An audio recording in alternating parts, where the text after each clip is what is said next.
Oferecimento Bradesco. Entre nós, você vem primeiro.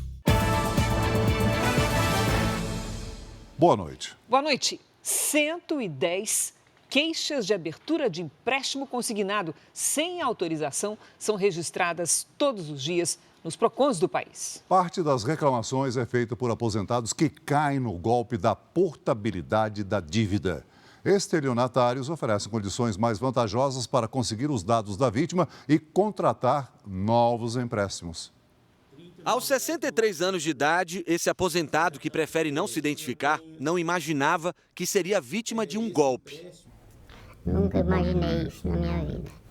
Se eu dizer para você hoje uma situação, nem para comer eu tenho. Ele conta que fez um empréstimo de R$30 mil no banco e depois do pagamento de 5 parcelas, começou a receber telefonemas de supostas instituições financeiras com propostas para realizar portabilidade da dívida com juros mais baixos e parcelas menores. Nós vamos resolver o problema do senhor. Acreditando nos golpistas, o aposentado passou todos os dados pessoais, além de documentos e foto.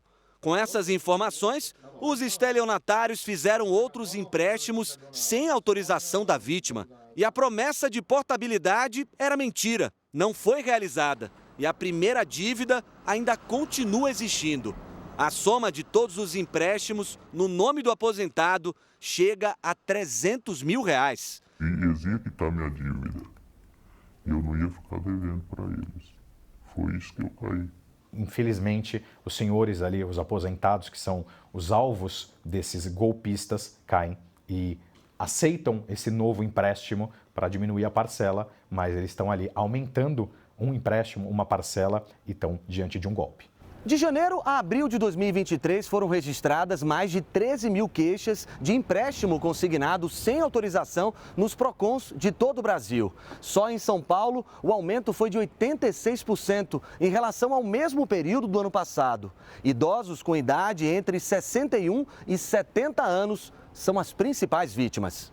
Para não cair em golpes, a Federação Brasileira de Bancos diz que se o consumidor receber uma proposta considerada vantajosa, deve informar o banco que ofereceu a condição que deseja fazer a portabilidade. A partir daí, a instituição financeira em que o empréstimo foi realizado vai formalizar a solicitação.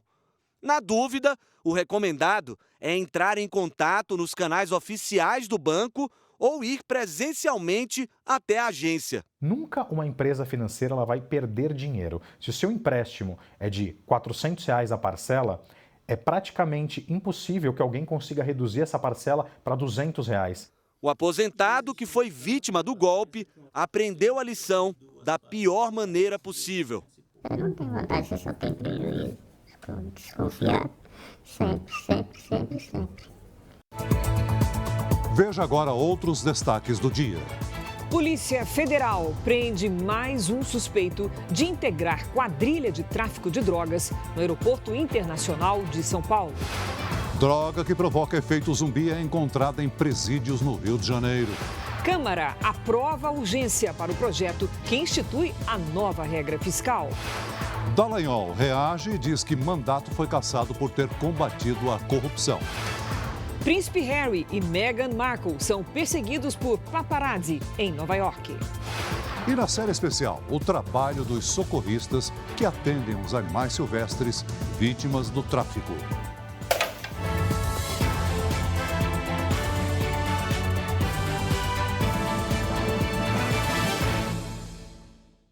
Oferecimento: Bradesco, cursos e soluções para organizar sua vida financeira.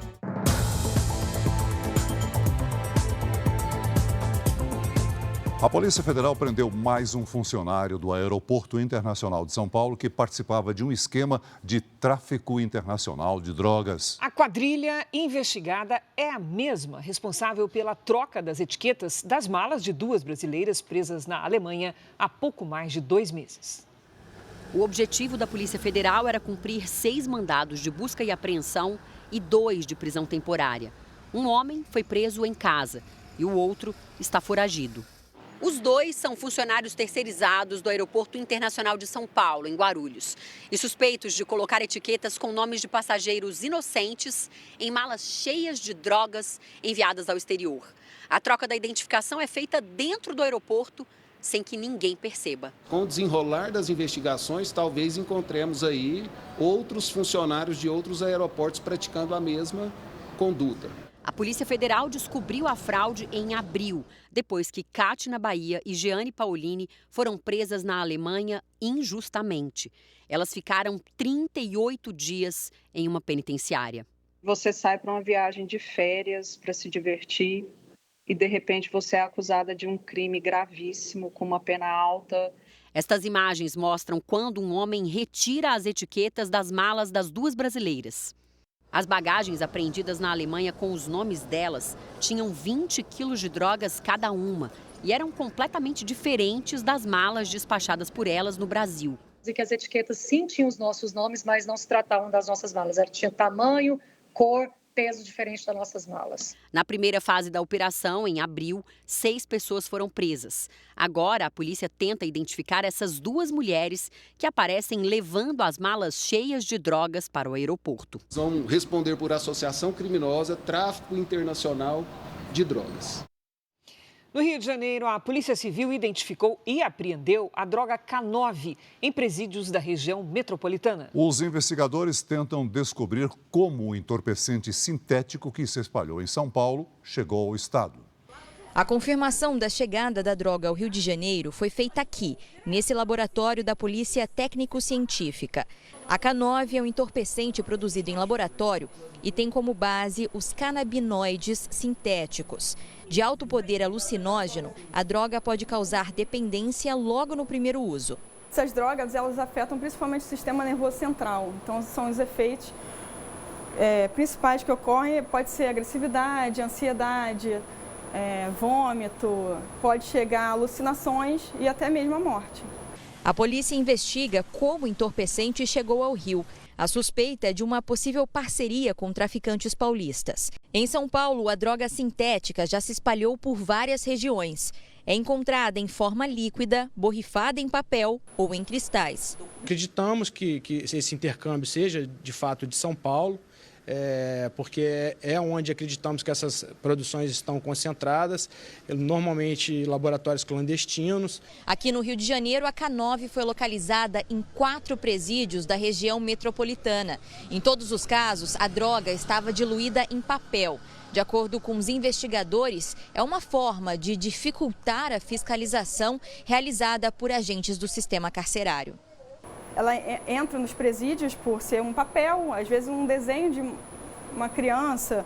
A Secretaria de Estado de Administração Penitenciária informou que proibiu a entrada de papel sulfite, o tipo mais usado pelos criminosos para diluir a droga nas unidades prisionais.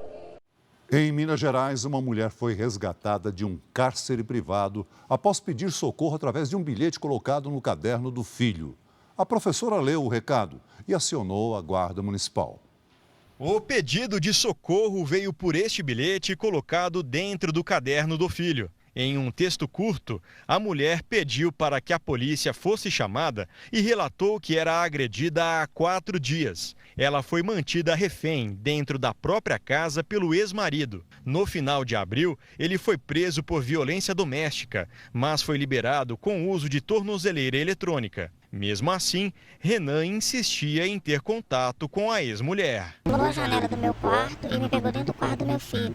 Aí começou a me bater, sessão de soco, sessão de tapa, chute, xingamento. A professora do menino leu a mensagem e acionou a Guarda Municipal. Renan foi preso em flagrante. A justiça manteve a prisão preventiva dele. Deus me deu o dom de fazer o bilhete, colocar na mochila e levei para a escola. Então ele estava com uma faca do lado, me escoltando do lado. Na hora que chegou em casa, que ele tirou a faca da cintura. Mais de 18 milhões de brasileiras sofreram algum tipo de violência no ano passado.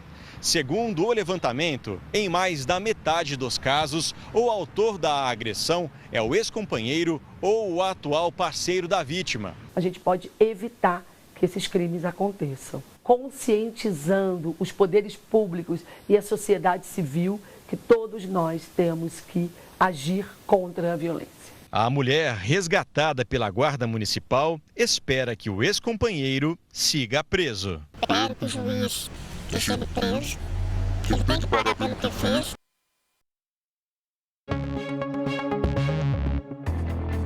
Dois irmãos foram engolidos por uma cratera quando passavam por uma calçada na zona norte do Rio de Janeiro. As imagens mostram as vítimas desaparecendo completamente ao cair no buraco de 2,5 metros de profundidade. Em seguida, algumas testemunhas tentam ajudar os dois. De acordo com a concessionária Águas do Rio, a cratera surgiu depois de fortes chuvas que romperam parte da rede de drenagem que passa sob a calçada. A concessionária informou que o problema já foi resolvido. As vítimas foram socorridas e passam bem. A polícia do Rio de Janeiro já sabe quem é o homem acusado de atropelar e matar uma mulher durante uma briga de trânsito em Niterói. De acordo com o filho dela, o agressor estava armado e fez ameaças antes do crime. Uma câmera de segurança flagrou o atropelamento. No vídeo, 3 pessoas aparecem no meio da rua. De repente, um carro de marcha ré atinge uma delas. O motorista para pouco depois. Um homem corre em direção ao veículo, mas não alcança. O condutor acelera, passa novamente por cima da vítima e consegue fugir. Isabel Cristina de Mendonça, de 49 anos, é quem aparece no vídeo. Ela foi atropelada em uma rua de Niterói, na região metropolitana do Rio. Chegou a ser levada para este hospital com traumatismo craniano e não resistiu. A gente não consegue entender por que de tanta atrocidade, por que de tanta maldade, por que de tanta crueldade. Testemunhas contaram à família que o motorista estava com a cabeça encostada no volante, como se estivesse inconsciente, o que teria preocupado Isabel. Mas no momento da abordagem, ela descobriu que o homem estava dormindo. Os dois teriam discutido. As imagens estão sendo analisadas pelos investigadores, que também colheram o depoimento das pessoas que estavam no local. Segundo a Polícia Civil, por enquanto, o caso é tratado como acidente de trânsito e homicídio culposo, quando não há intenção de matar. De acordo com a Polícia Civil, o autor do crime já foi identificado. Ele tem 3 anotações pela Lei Maria da Penha.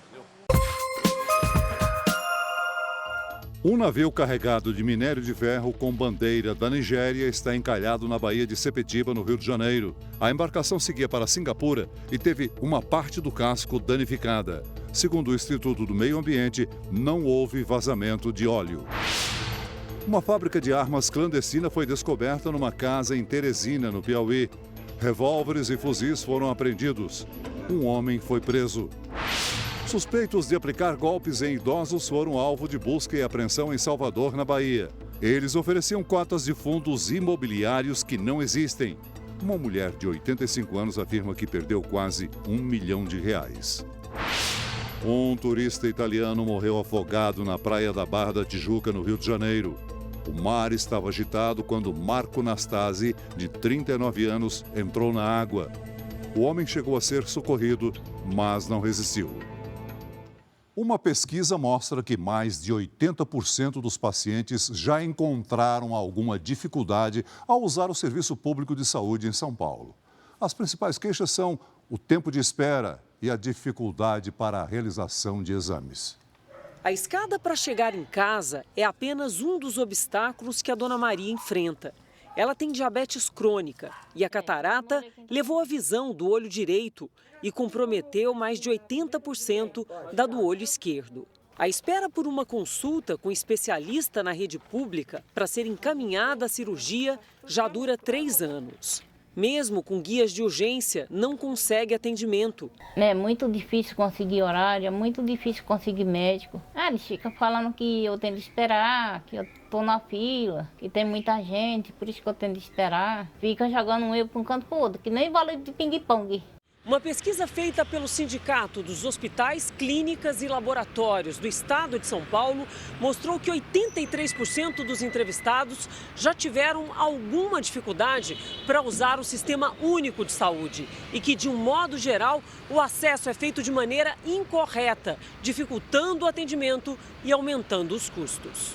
Isso porque os pacientes, segundo o levantamento, procuram atendimento primeiro nas UPAs, as unidades de pronto atendimento, e não nas UBSs, as unidades básicas de saúde, que seriam a porta de entrada do sistema. Pela pesquisa, a gente vê que nós temos muito ainda o que melhorar, principalmente no fortalecimento da atenção primária à saúde, que é a porta de entrada dentro do Sistema Único de Saúde. Então, nós temos que melhorar a eficiência e otimizar recursos. O tempo de espera na fila da rede pública é a principal reclamação de quem usa o SUS em São Paulo, 54%.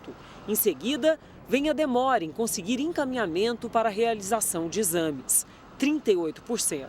Esse conjunto todo de circunstâncias, elas têm a ver da forma que o sistema de saúde é organizado. Existem pacientes privados que buscam o setor público, existem pessoas que são ligadas ao setor público que buscam o setor privado. A vacinação é um excelente exemplo. Então, esse é um grande indicativo que o setor público e o privado tem que trabalhar de mãos dadas quando o assunto é saúde. Dona Maria espera o agendamento com medo, mas não perde a esperança.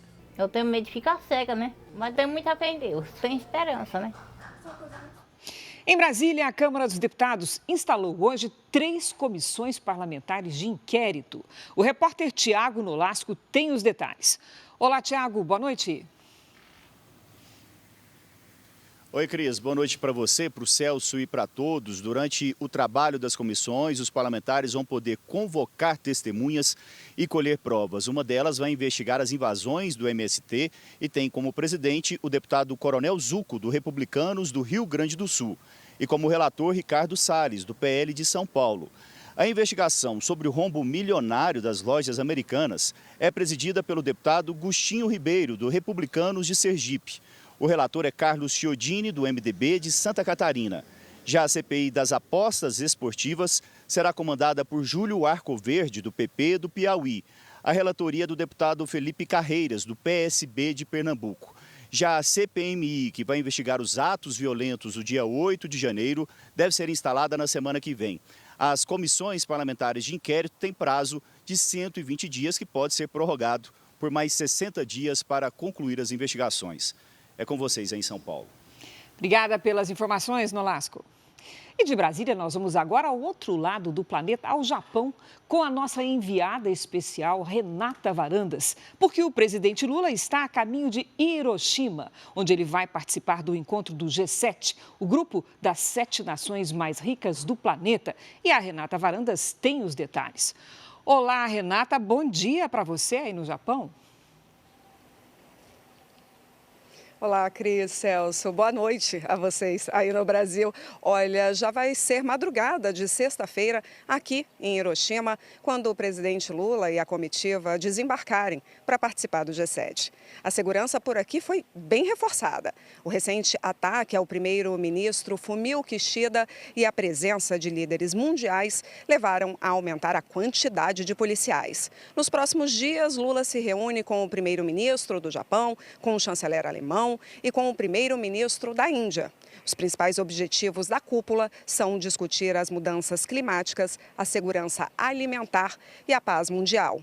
E, claro, a busca do fim da guerra entre Rússia e Ucrânia.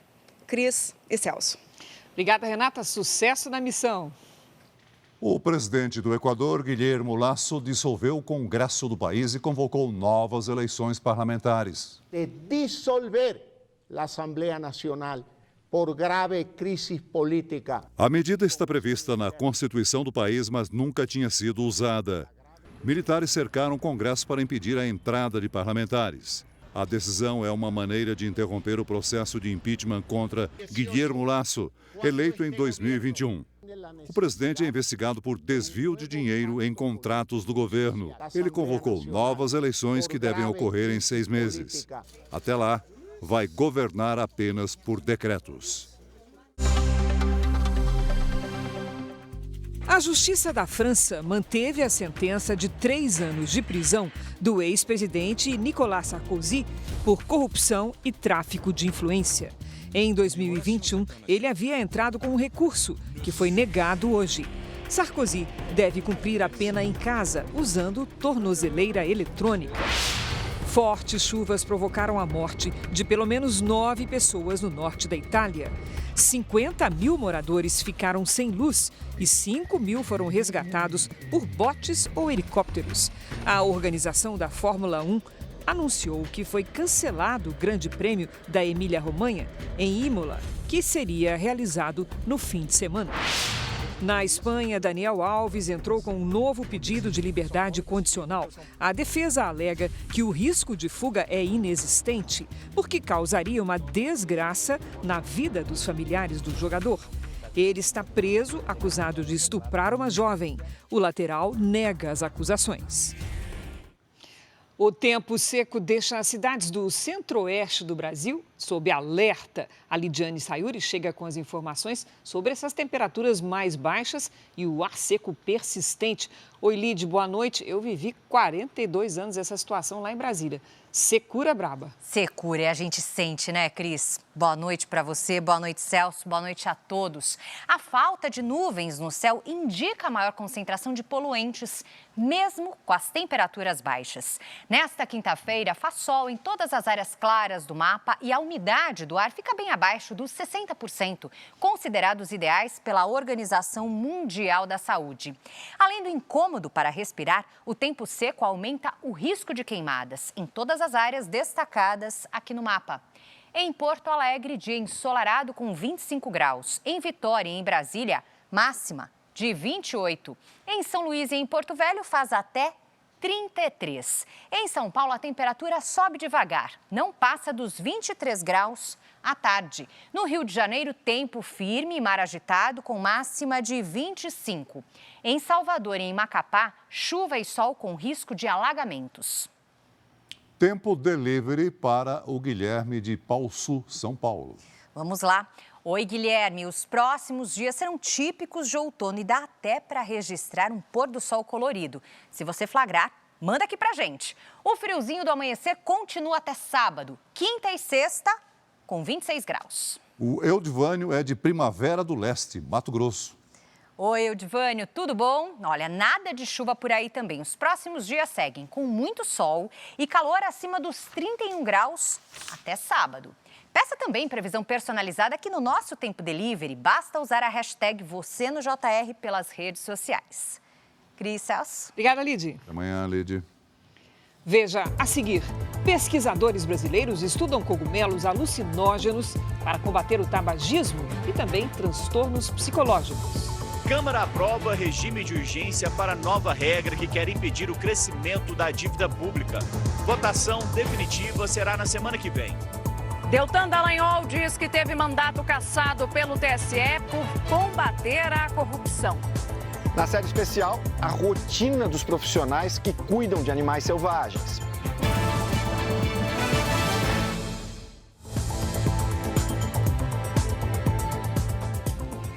A Câmara dos Deputados aprovou hoje o regime de urgência para votar diretamente no plenário, sem passar pelas comissões, o arcabouço fiscal, a regra que vai impedir o crescimento da dívida pública. Com o apoio do presidente da Câmara, Arthur Lira, e dos partidos do Centrão, a votação do regime de urgência foi rápida. O texto foi aprovado no início da noite. A votação foi expressiva. 367 votos a favor e 102 contrários.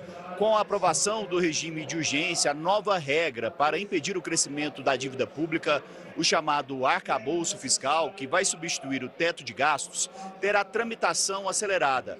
Já na semana que vem, terá votação definitiva aqui no plenário da Câmara dos Deputados. O projeto prevê uma série de maneiras para evitar o aumento de despesas e o descumprimento da meta fiscal. A expectativa é de que o arcabouço ajude a controlar a taxa básica de juros, hoje em 13,75% ao ano. Mais cedo, o ministro da Fazenda participou de uma sessão conjunta de duas comissões da Câmara dos Deputados. Fernando Haddad disse que decisões recentes do Judiciário e do Congresso podem recuperar a arrecadação de 150 bilhões de reais em impostos e que a alta da Selic é uma consequência de medidas tomadas durante o governo do ex-presidente Jair Bolsonaro. Houve uma farra durante as eleições que, tudo somado, nós chegamos em termos anualizados, deputado Mauro Benevides, a 300 bilhões de reais, entre desonerações,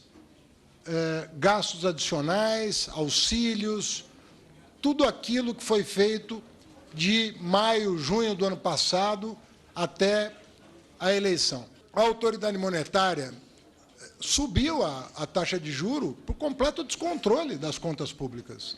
Hoje, o presidente do Senado, Rodrigo Pacheco, também pediu apoio de parlamentares para pressionar por uma redução da taxa básica de juros. Eu acho que vocês deviam fazer uma reunião específica para discutir juros no Brasil e se posicionarem fortemente para a redução da taxa de juros no Brasil, porque dentro de 3, 4 meses, inúmeras empresas vão quebrar com a taxa de juros que nós temos no Brasil hoje. Já o presidente do Banco Central, Roberto Campos Neto, voltou a dizer que a nova regra fiscal não garante a redução automática da Selic. O novo arcabouço fiscal anunciado pelo governo pode eventualmente ajudar na missão de ancorar as expectativas de inflação.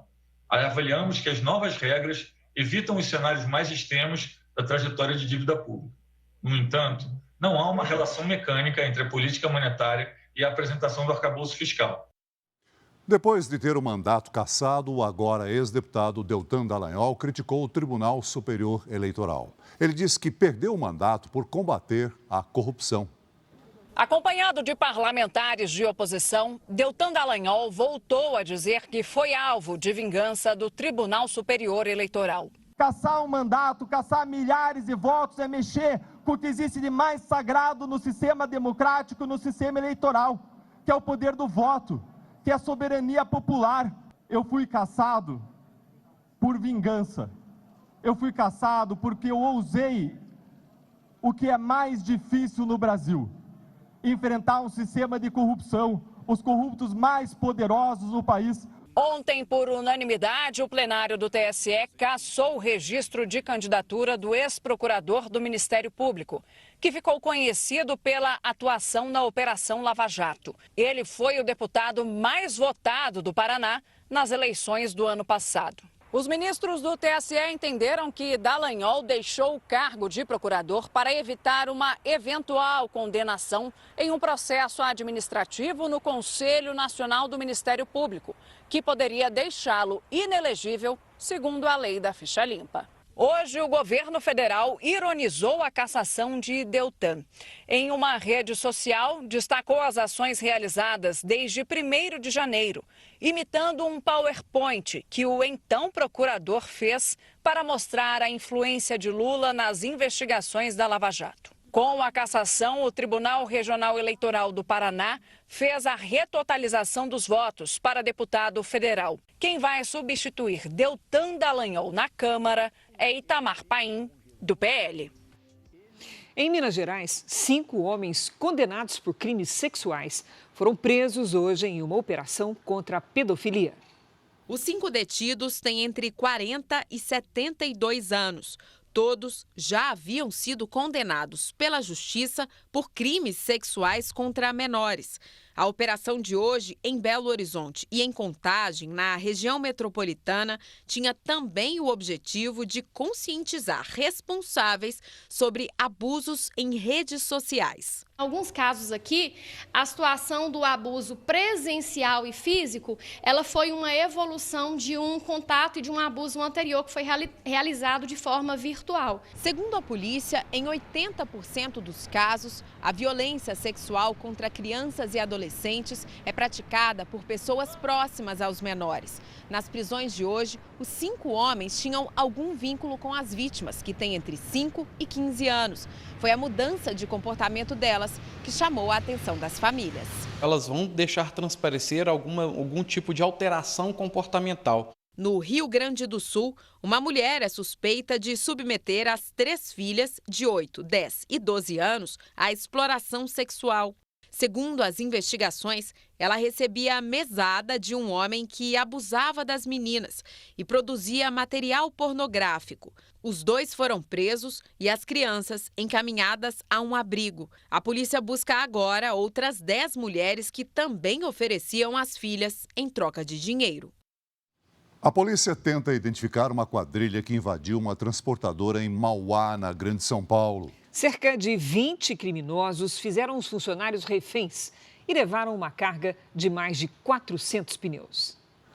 A câmera de segurança flagrou quando os 2 caminhões com criminosos entraram na empresa de transporte em Mauá, na região metropolitana. Logo em seguida, mais homens chegam a pé. Funcionários foram rendidos. Cerca de 20 homens participaram da ação. Alguns foram trancados dentro de uma sala. Outros foram obrigados a ajudar os assaltantes a carregarem os veículos com a carga. Foram roubados 450 pneus e as armas dos seguranças. Só nos 3 primeiros meses de 2023, houve quase 21 mil roubos de produtos no estado de São Paulo. São quase 10 casos por hora. O número é pouco maior do que o registrado no mesmo período do ano passado. No roubo da transportadora em Mauá, a Polícia Civil pediu uma perícia na empresa e usa as imagens para tentar identificar a quadrilha. Os investigadores tentam saber se o grupo tinha informações privilegiadas sobre a rotina da empresa. Cogumelos alucinógenos estão sendo estudados no Brasil para combater o tabagismo e transtornos psicológicos. O comércio e o consumo de substâncias que provocam alucinações são proibidos, mas a falta de regulamentação abre brechas para a venda dos cogumelos. Este laboratório da Universidade Federal de Campina Grande, na Paraíba, estuda a psilocibina, substância presente neste fungo popularmente chamado de cogumelo mágico. Desde o ano passado, pesquisadores analisam a possibilidade de uso no tratamento de depressão e ansiedade. A psilocibina, ela tem uma estrutura química muito semelhante à serotonina. É uma substância que ela não é tóxica, é uma substância que ela também tem uma janela de atuação. Uma única dosagem você pode ter de 3 meses até 1 ano de atuação. O que nos interessa como laboratório de biomateriais é tratar, a partir do cogumelo, obter essa substância e oferecer uma alternativa tecnológica para o Brasil e particularmente para o Sistema Único de Saúde. Este pesquisador da Universidade Federal de São Paulo também estuda o uso do produto para o combate ao tabagismo. É possível que em breve a gente veja medicamentos com essas classes de drogas no mercado. Se por um lado a ciência estuda os benefícios para tratamentos médicos, por outro, especialistas alertam que o uso recreativo do cogumelo provoca alucinações que podem pôr em risco a vida do usuário. A pessoa pode perder a percepção de realidade e do perigo. No Brasil, a Anvisa proíbe o comércio e o consumo das substâncias psilocina e psilocibina, mas não proíbe a venda do fungo que contém os psicodélicos. Nas últimas semanas, policiais encontraram em Brasília e no litoral sul de São Paulo casas que produziam e vendiam cogumelos.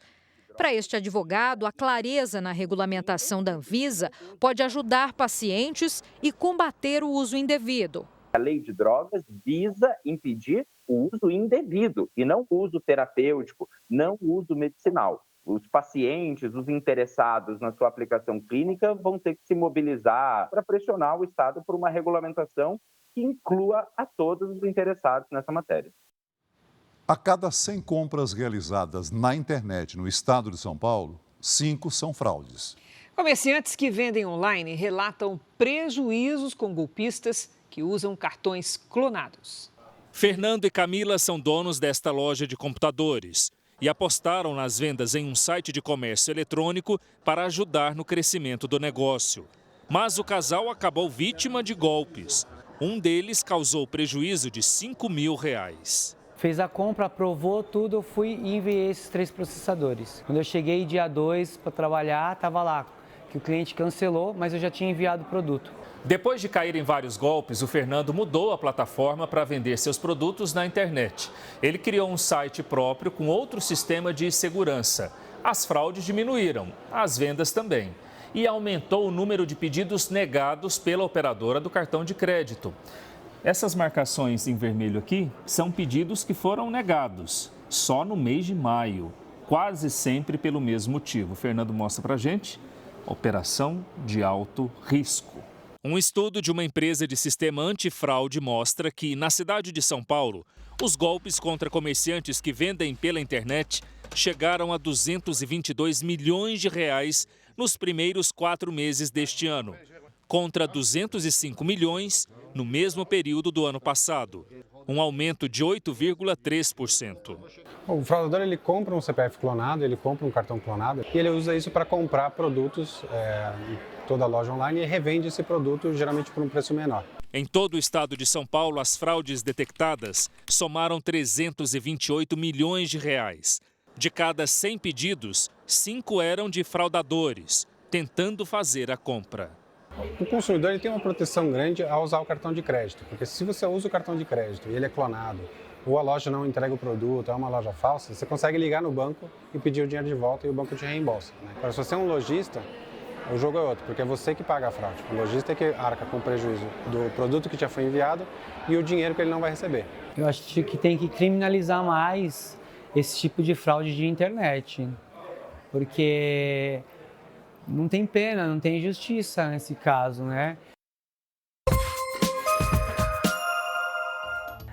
O estudante Luiz Davi da Costa, de 12 anos, recebeu alta do hospital. Ele foi atingido por uma bala perdida na segunda-feira em São Gonçalo, região metropolitana do Rio de Janeiro, quando estava a caminho da escola. Luiz Davi passou por uma cirurgia para retirar o projétil e agora vai se recuperar em casa. Torcedores se enfrentaram após o jogo entre Flamengo e Fluminense no Rio de Janeiro. Os policiais usaram armas de efeito moral para dispersar a multidão. Segundo a polícia, 30 envolvidos foram detidos. Um homem precisou ser resgatado depois de cair e ficar preso numa cisterna em Goiânia. Ele prestava serviço de manutenção quando passou mal e perdeu o equilíbrio. Os bombeiros usaram uma corda para retirar o trabalhador. Ele recebeu atendimento médico e se recupera. 4 crianças colombianas foram resgatadas depois de passar 17 dias desaparecidas na floresta amazônica. As imagens divulgadas pelo Exército mostram o trabalho da equipe de resgate. As vítimas estavam em um avião que caiu no início de maio. A mãe das crianças e outros 2 adultos morreram no acidente. Hoje, com a ajuda de cães farejadores, um bebê de 11 meses e outras 3 crianças foram encontradas com vida. Uma van perdeu o controle e desceu uma ladeira de ré, atropelando 3 pessoas que estavam em um ponto de ônibus em Guarulhos, na Grande São Paulo. As vítimas, um homem e 2 mulheres, precisaram de atendimento médico. Uma delas está em estado grave. Ainda não há informações se houve falha mecânica ou humana. Segundo a empresa Metropolitana de Transportes Urbanos, dona da van, o veículo estava com a vistoria em dia. Veja a seguir. Polícia investiga golpista que vendia programa de computador que prometia lucros no mercado financeiro. Príncipe Harry e Meghan Markle são perseguidos por paparazzi em Nova York. Polícia prende em flagrante 4 pessoas que estariam aplicando golpe em mulheres que tinham o sonho de ser modelo. Na série especial, os desafios de quem trabalha com animais selvagens.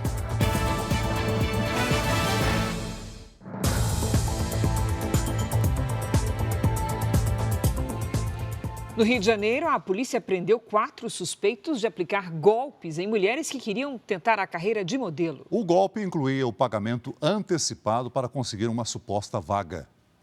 A agência funcionava num dos bairros mais valorizados do Rio de Janeiro, o Leblon, na zona sul da capital. O espaço havia acabado de ser alugado. 4 integrantes do esquema foram presos em flagrante por associação criminosa e tentativa de estelionato.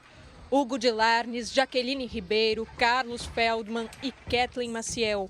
Quando os agentes chegaram, 4 mulheres estavam prestes a desembolsar R$ 1.200 pelo que acreditavam ser um contrato de trabalho como modelo. Outras 3 vítimas já haviam feito o pagamento. O grupo oferecia serviço de agenciamento e ensaio fotográfico para mulheres de 40 a 80 anos de idade interessadas em participar de campanhas publicitárias. Para isso, elas precisavam pagar valores entre R$1.000 e R$5.000. Só que o material nunca era entregue e os funcionários da suposta agência desapareciam. Esta vítima conta como caiu no golpe. Eu tinha que dar R$5.000 para que fosse mais rápido a chamada. O meu sonho de jovem, hoje eu não sou mais, e você acredita, né? Mais uma vez você acredita nas coisas que não são verdade. E eles me convenceram. De acordo com a polícia, pai e filho são sócios na empresa que atuava também em São Paulo.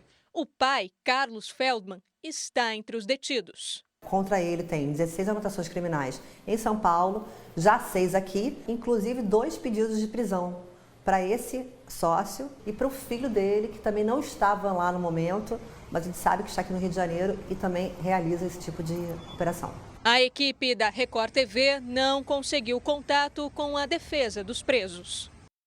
Um programa de computador capaz de identificar as melhores opções de investimentos e gerar lucro rapidamente. Era com essa promessa que um homem conhecido como Vovô Rico fazia vítimas na internet. Pois é, Celso, só que em vez de gerar os gastos esperados, a tecnologia trazia prejuízo aos compradores. O vendedor foi alvo de uma operação da polícia. Os carros de luxo estavam na casa de Cristiano Medeiros, em um condomínio de alto padrão, na cidade de Paulínia, interior de São Paulo. A polícia ainda localizou documentos e apreendeu equipamentos eletrônicos. Essa é uma das questões pelas quais nós queremos saber e analisar exatamente se o patrimônio faz parte de uma lavagem de dinheiro, se o patrimônio foi conquistado exclusivamente com isso, ou se nós temos uma plataforma utilizada até para lavagem de dinheiro, para dólar cabo, evasão de divisas e assim por diante. Vovô Rico, como Cristiano é conhecido na internet, oferecia programas de computador que tinham a finalidade de monitorar e fazer investimentos no mercado financeiro para seus compradores. A promessa era de alto rendimento em um curto espaço de tempo, mas não passava de uma forma de enganar pessoas seduzidas pelo dinheiro fácil. Os supostos robôs faziam operações de câmbio não autorizadas. A investigação teve início em fevereiro. Começou a partir da denúncia de um investidor que se sentiu lesado. Além de Paulínia, a Polícia Federal também cumpriu um mandado de busca e apreensão em Campinas, onde o investigado mantinha um escritório. Os robôs vendidos pelo suspeito realizariam automaticamente as operações financeiras, mas eram integrados a uma corretora de fora do país e por isso não eram regulamentados pela Comissão de Valores Mobiliários. Para não ser encontrado, o investigado mudava de endereço com frequência e registrava o patrimônio em nome de terceiros. Ele deve responder por crimes contra o sistema financeiro. A pena pode chegar a até 12 anos de prisão e gerar multa equivalente ao prejuízo causado. Entramos em contato com a defesa do suspeito, mas não tivemos retorno. O príncipe Harry e a mulher dele, Meghan Markle, foram perseguidos por fotógrafos, os chamados paparazzi, em Nova York, nos Estados Unidos. Segundo a polícia americana, o casal precisou de escolta para chegar em segurança a um hotel. A perseguição ocorreu logo depois que os dois saíram de um evento em Manhattan. De acordo com a assessoria do casal, o carro em que Harry, Meghan e a mãe dela estavam foi seguido de forma agressiva por um grupo de fotógrafos numa perseguição que durou mais de 2 horas. Na tentativa de fazer imagens do casal, os paparazzi teriam dirigido sobre calçadas e ainda provocado várias colisões. A polícia de Nova York afirmou que ajudou na escolta, mas negou ter havido qualquer acidente e que ninguém se feriu na perseguição. O prefeito de Nova York, Eric Adams, chamou o episódio de irresponsável. Foi esse tipo de perseguição que provocou a morte da mãe de Harry. Em 1997, a princesa Diana estava num carro que tentava fugir de fotógrafos em alta velocidade em Paris. O veículo bateu numa pilastra em um túnel. 3 pessoas morreram no acidente. Abalados com o incidente, Harry, Meghan e a mãe dela passaram a noite num hotel de Nova York. O assédio dos tabloides foi um dos motivos pelos quais Harry decidiu se afastar das obrigações da família real britânica. A fauna brasileira conta com mais de 100 mil espécies, de acordo com um relatório do IBAMA. Longe dos grandes centros, a diversidade fica mais evidente. Na reportagem de hoje da nossa série especial, você vai ver como é o tratamento de animais silvestres que vão parar no pronto-socorro. Muitos são vítimas do tráfico, mas também tem muito acidente.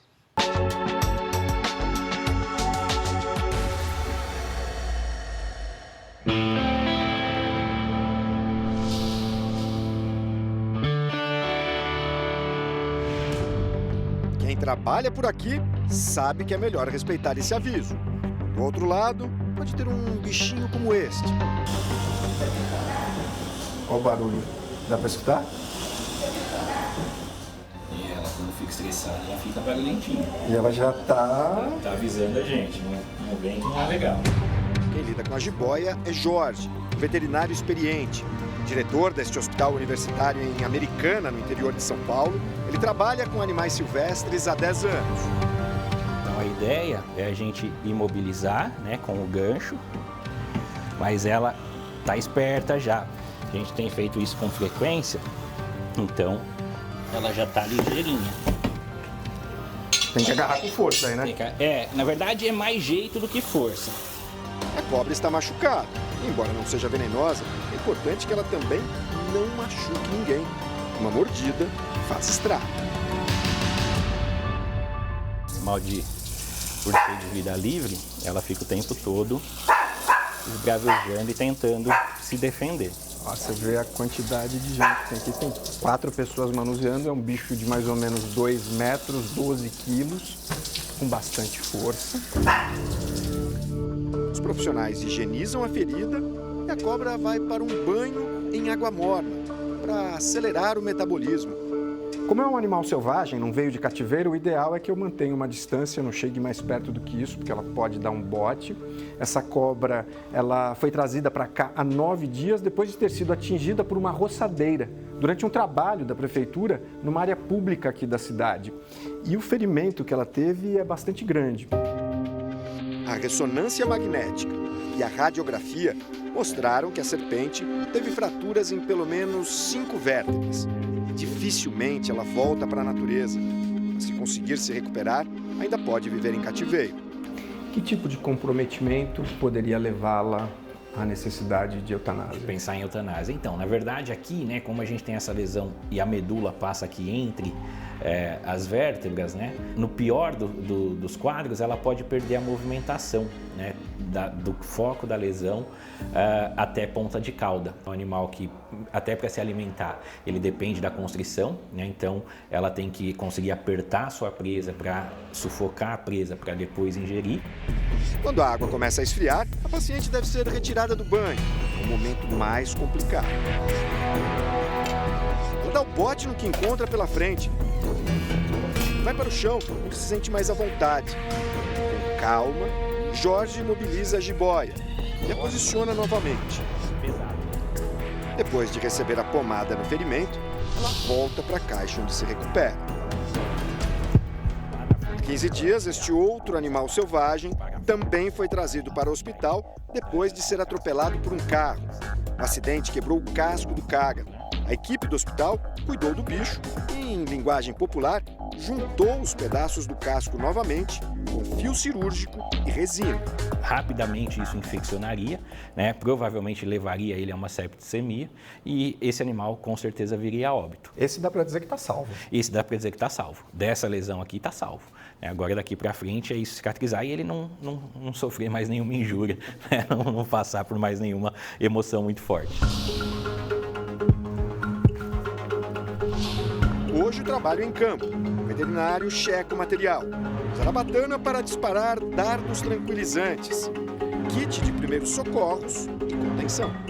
Já deu para perceber que agora a gente vai atrás de animal grande, né? Grande e animal que a gente tem que trabalhar com segurança, né? A gente não pode se dar o luxo de não estar com tudo certinho, né? Com tudo nos conformes.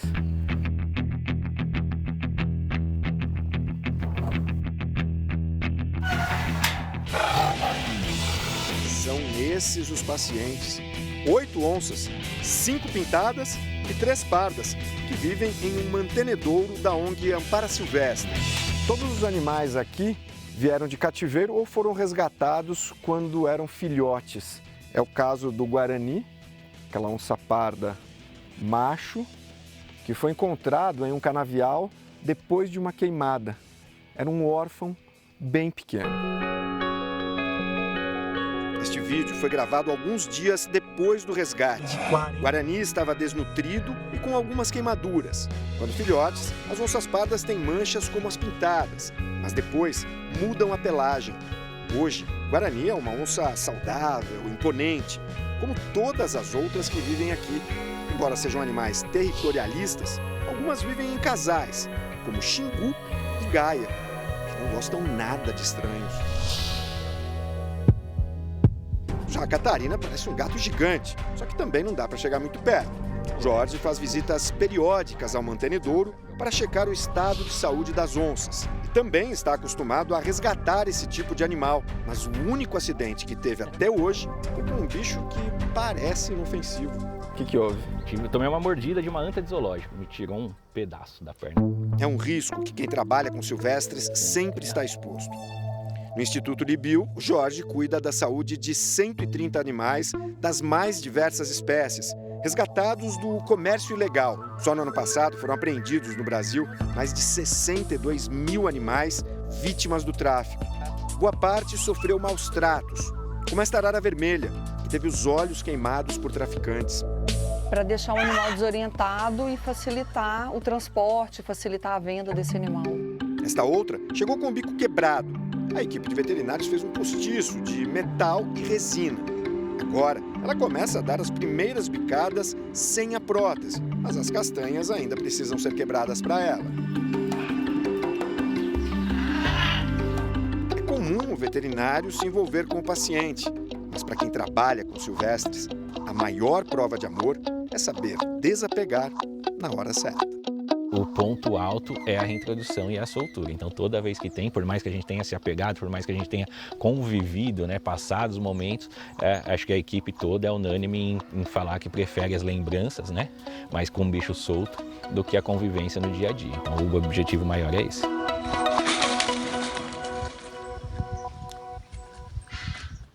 O Jornal da Record de hoje termina aqui. Essa edição na íntegra e também a nossa versão em podcast estão no Play Plus e em todas as nossas plataformas digitais. E à 00:30 tem mais Jornal da Record. Você fica agora com a série Reis.